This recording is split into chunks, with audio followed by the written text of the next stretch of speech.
Thank you. Thank you, Bruce. That was really good for me.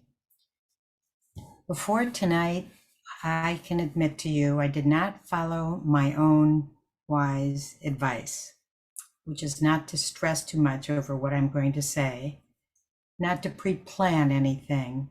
So I did stress, and I did get nervous.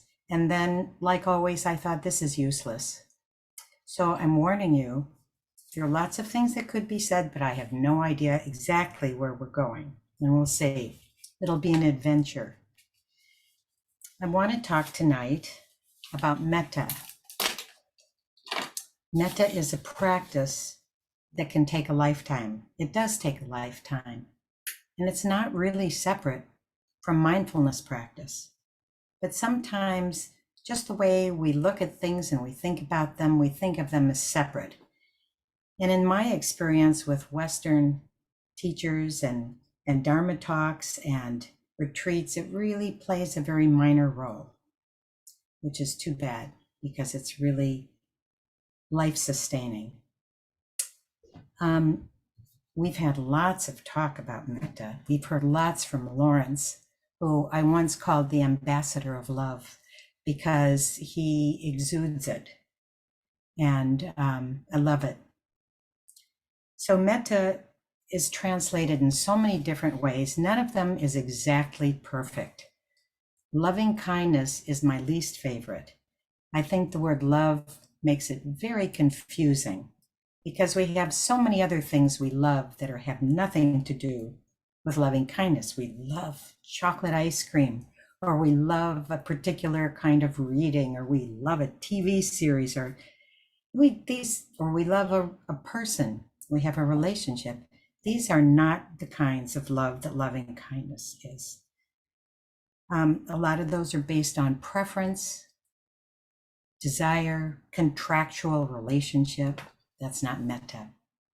But we also have words like kindness, or I think I've heard Lauren say a number of times, universal kind regard. That's a good one.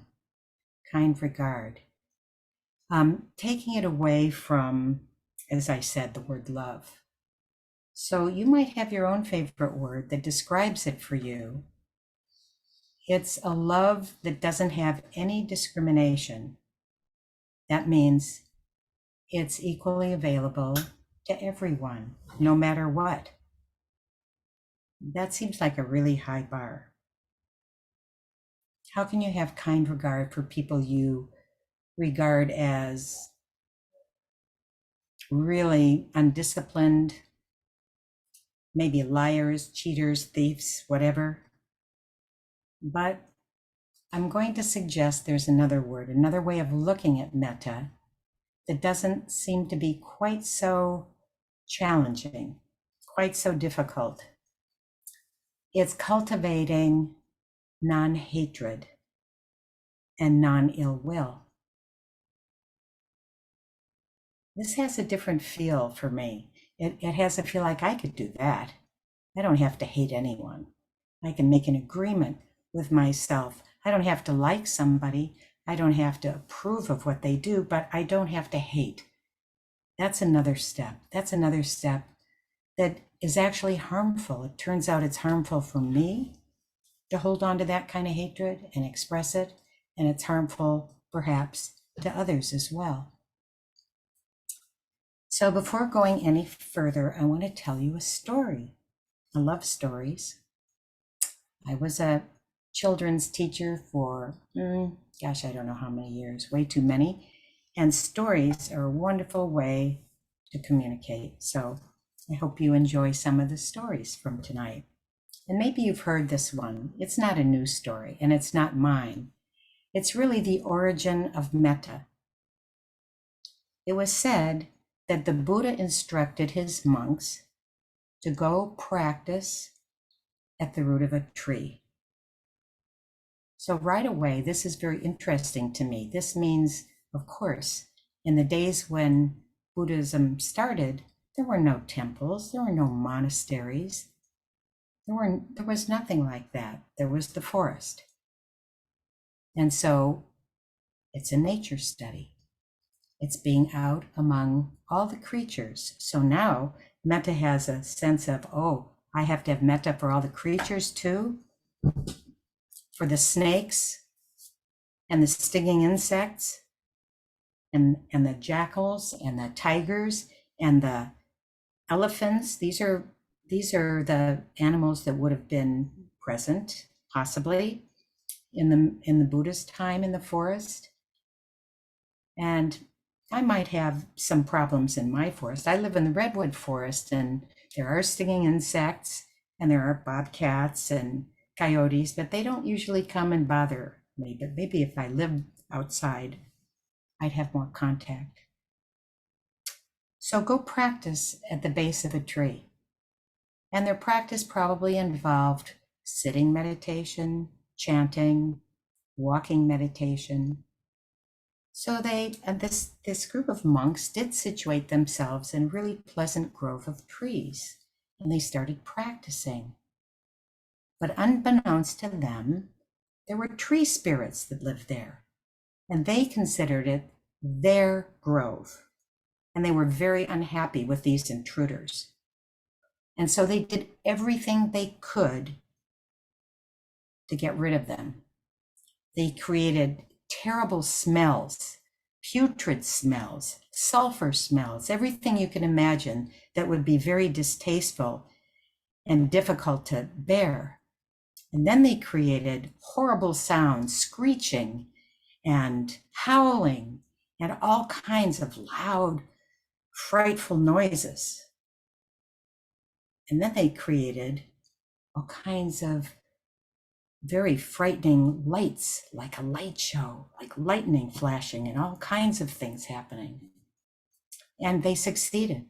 The monks really got scared and they left, and they decided they have to tell the Buddha, you have to find another place for this. There are tree spirits there and they don't want us. They've gotten rid of us. And this is when the Buddha gave them the practice of metta, of loving kindness. And some of you may know one of the formal practices, but not all, is to repeat certain phrases. May you be safe. May you be happy. May you be at peace. And repeating that for oneself and for all others at the same time. And so the monks were determined that they were going to do this, and they did for a very long time. And what happened is the tree spirits started noticing. They noticed these monks were kind. They noticed that they weren't there to harm them. And they liked that. And as time went on, they appreciated it more and more, and they started welcoming the monks, serving them, wanting to know how they could help. So the practice of metta had actually literally changed the atmosphere. It changed it from a fearful one to one that was accepting and kind and harmonious. I like to think of how that applies to us. How our practice of kindness can change the atmosphere.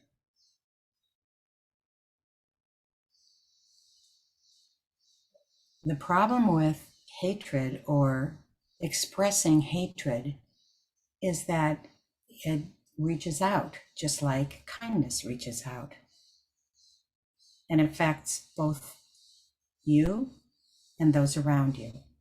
It changes the atmosphere. So the monks learned something about harmony and something about dealing with challenges, dealing with those who didn't like them.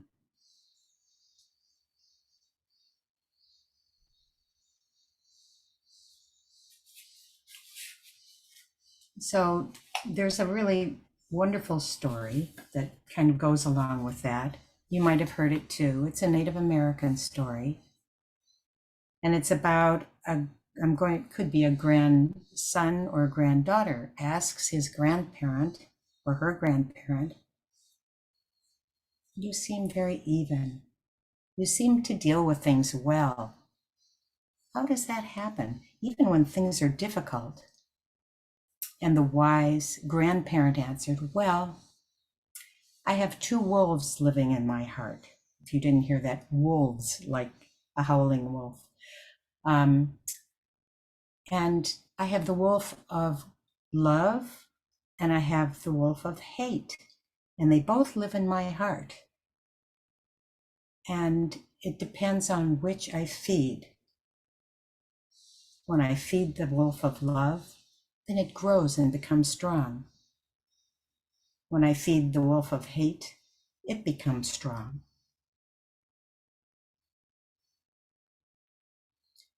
So I think with metta practice, we're feeding the wolf of love. It's not always easy, in case you didn't know. As a matter of fact, I think a lot of people, when they start out, think that metta is a little too sweet for them. It just seemed cloying. And actually, it's probably one of the hardest things I've ever done. The graduated practice is to start with yourself. You are supposed to be the easiest. Did you know that? You're supposed to be the easiest to send yourself love. But this was in India, in Asia, in East Asia, Southeast Asia. They didn't grow up in this Western, what I call cruel culture. Let's see, Bell Hooks calls it a patriarchal, white supremacist, capitalist, Christian. I did say patriarchy. I'm missing one other word, but anyway, that's what we live in here in our culture. If you don't know who Bell Hooks is, she's a Black intellectual writer who just recently died. So we live in this. It's pretty negative. And so our feelings about ourselves are often negative. I'm not good enough. I should have done more. I have qualities that I really need to get rid of that aren't very beautiful qualities. I need to be this way. I need to do a self-improvement project. Those are really unkind ways of looking at ourselves. So probably the hardest person in our culture is being able to be open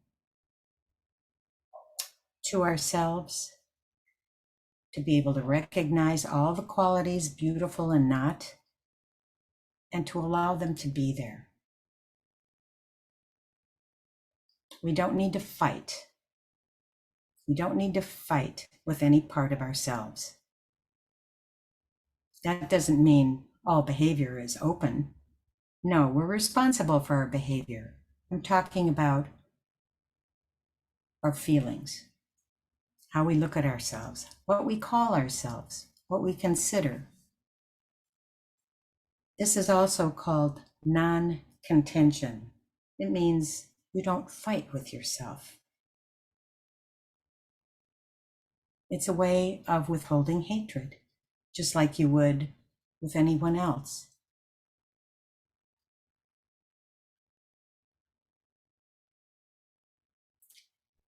That's supposed to be the easiest, but I think it's one of the hardest to send those loving kindness sentiments to.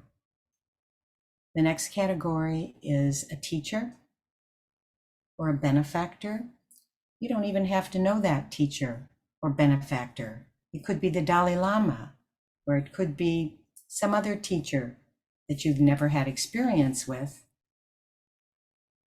but that is someone who feels very important to you for your learning, and that you could easily send these wishes of well-being to. The third category is a friend. That's pretty easy, but our friends have faults, and we have to accept them too. They're just human beings. But sending the well wishes to friends is fairly easy on the whole. The next category is what they call a neutral person. It's somebody who you come in contact with periodically, but you don't really know, and you don't have strong feelings for or against. And that's very interesting. All kinds of interesting things come up because of that. And the most difficult category they call the enemy. That's a pretty strong word, but it's someone who maybe you're very conflicted with, someone who you really don't admire or you dislike a lot. How can you send these praises of well-wishing to someone who you disapprove of, or you think their actions are reprehensible? It's hard. It's hard. Metta is not an easy practice. So whatever you do, if you're going to do this, start out with the most easy person or category and you work yourself up.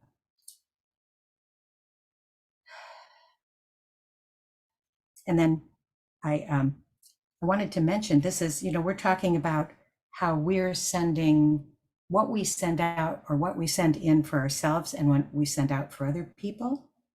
But we also have had the experience, all of us, of being at the effect of what other people say.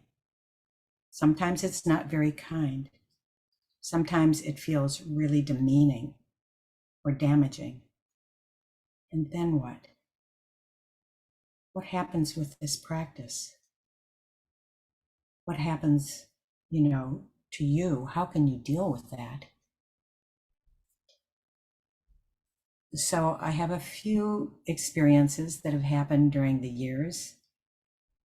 The first one I'm going to tell you is probably the easiest, even though it was pretty incendiary. It was at prison. And I was waiting to speak to a captain. I think her name was Captain Mantell. I had an appointment with her, and I was waiting outside for her to call me in. She finally did. And the issue was, at that time, we had to have a sergeant, a lieutenant, and a captain all sign off on our list, a list of people who were going to be going into the program. And she was putting up a big fight about it. She said she wouldn't sign a list that was sent a week ahead of time. She wanted us to be there the day before, which is very impossible for us. It's an 1.5-hour ride to the prison, and we didn't have any intention of going a day before so she could have her current list. So I just requested, I'd really like you to sign this list. And what happened at that point is she went into a rage, an absolute rage. It was like a storm. It was like being in a storm. She was so angry. I'm not even sure. I don't know what the words were that she used. I don't know why she was angry particularly. But my sense of it was that this was easy. I had no attachment to her. The only thing I wanted her to do was to sign the list. But it was a little bit like being in the eye of the storm. It was like this rage circulating around. And I'm just kind of like, I don't know. It was pretty strange. She finally calmed down. I never said a word. And within seconds, she started being my best buddy. She started giving me advice. Don't get too friendly with the men. You don't know what's going on. And I don't know what else she said, but she signed the list. And I thanked her, and that was that. And I never had to deal with her again. I didn't have any leftover from that, but as I said, there was no connection. It wasn't like somebody I knew attacking me. I've had that experience too. I was teaching with someone, a superior teacher, And there was something very demeaning said to me. And it was like a shot to the heart. It really hurt. And I knew I couldn't say anything then. I knew I was frozen. This is the deer in the headlights. I couldn't say anything, and I didn't want to say anything because I knew it would be the wrong thing with the wrong energy. And so I decided that she would be in my metta practice. She would be my difficult person. And it was really hard to do, really, really hard to do. And I just kept at it a little bit at a time, a little bit at a time.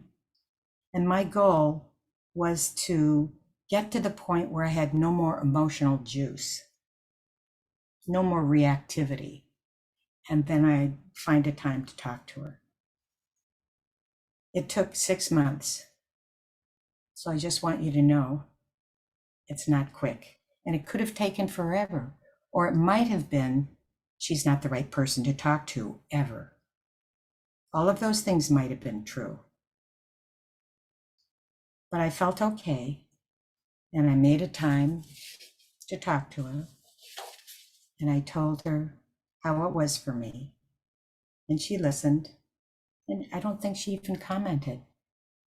But I didn't need her to anymore. So that was one really difficult time, practicing that way. You've heard about one too, the neighbors that we fondly referred to as the dirt neighbors, the ones who imported 350 cubic yards of dirt. This is in the mountains and on a hillside where we were very worried about rain and a slide. And after many, many, many months and the county being involved, they decided to drop the case, the county.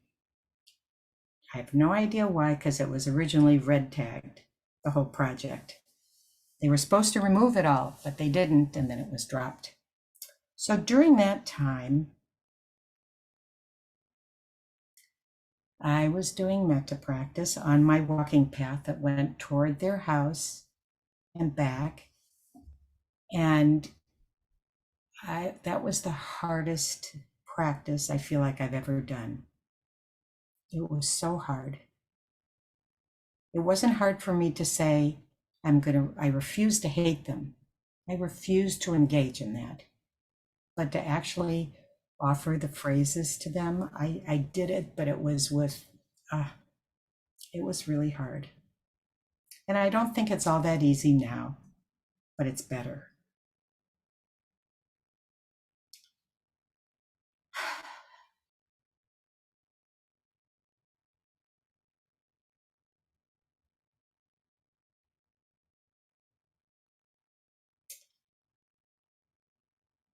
It makes you really look at yourself. It makes you come to terms, as I said, with your beautiful and your not so beautiful qualities. One of the things that was extremely helpful for me was early on in my practice. I went to IMC where Matt's going to be going soon, I believe. I did a 6-week retreat there. And I thought everybody would be really serious and just do everything the way it was supposed to be, whatever that means. And I lived in a residence hall while I was there, and one man used to slam the door every time he came in and every time he left. And as he walked through the hallway, it sounded like he had combat boots. It was really bothersome to me. I thought, what's the deal here? He's supposed to be mindful and pay attention to what he's doing. And he didn't. And I had an interview with one of my teachers, and I told her what happened, and it was really bothersome to me and what could be done. And she looked at me and ended up saying probably one of the kindest things. She did not say, oh, you're so right. I'm so sorry this is happening. We're going to talk to everybody. We're going to put signs on the door that say, don't slam the door. She did not say any of those things. She said, well, of course it bothers you. You're an aversive. That, I don't know if that sounds kind to you. She was telling me my tendencies were to push back, to be irritable, all those things. And she just made it seem like no big deal. Just, right, this is the way it is. When you're an aversive, you're sensitive to sound and sight and touch and taste and all kinds of things. But it was a great gift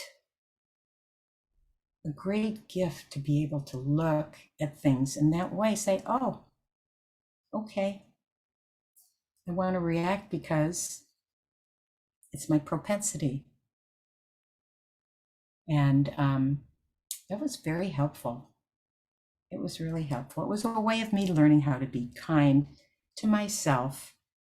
I could have just said, oh, it's so horrible. What a terrible thing to do, to always be on the edge of aversion. But it didn't work out that way. So I'm very grateful to her to help me have a little bit more kind regard for myself. And then, of course, when you have kind regard for yourself, you can start having more kind regard to other people, even those who cut you off in traffic, even those who decide in a line that's long at the post office to have a very long conversation with the postmaster. All the little things that happen during the day that could be irritating. Or, for instance, those things don't irritate me anymore, but they did. And one of the things another teacher said that's been very helpful is, we're always making up stories about people. We always think we know what's going on. And so we think about them in one particular way or another. And the truth is, of course, we don't know anything. So she said, if you're going to make up a story, it might as well be a good one. And so if somebody cuts me off in traffic, I think, oh, well, who knows what's going on with him or her? Maybe they just had a fight with their partner. Maybe they're on the way to the hospital to take care of a sick child. Those are all perhaps totally unlikely, but it helps me, it can help us frame a situation in a different way that offers a little bit more kindness.